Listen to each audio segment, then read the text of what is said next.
দেখব কিভাবে ChatGPT ব্যবহার করবেন আপনারা। তার জন্য আপনাদের ১ম এ আপনাদের Google এ চলে যাবেন। Google এ গিয়ে সার্চ করবেন যে ChatGPT।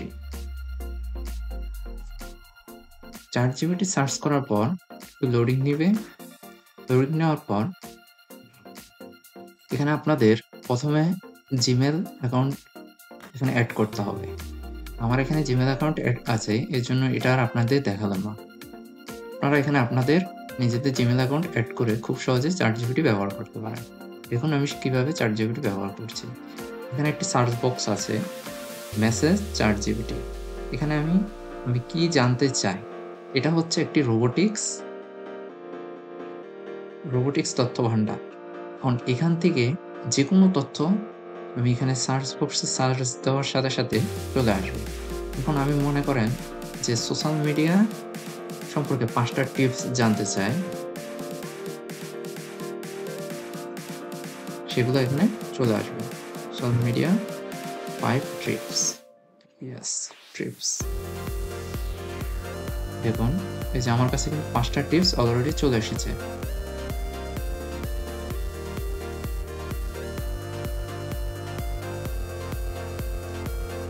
এখন মনে করেন যে আমি এখন ফাইবারের আমি বায়োর জন্য আমি কোনো তথ্য এখানে খুঁজে পাচ্ছি না। তখন আমি কি করব?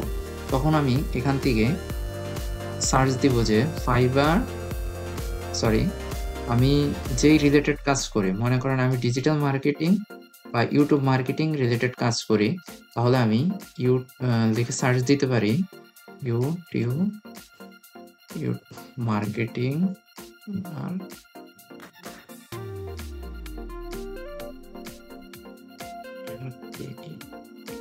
মার্কেটিং বায়ো ফাইবার রিলেটেড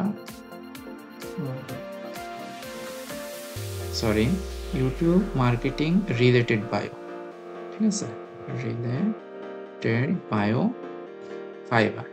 মানে এখন আমি ফাইবারের জন্য ইউটিউব মার্কেটিং রিলেটেড বায়ো দেখতে চাই, সেজন্য আমি এখানে ক্লিক করে দেব।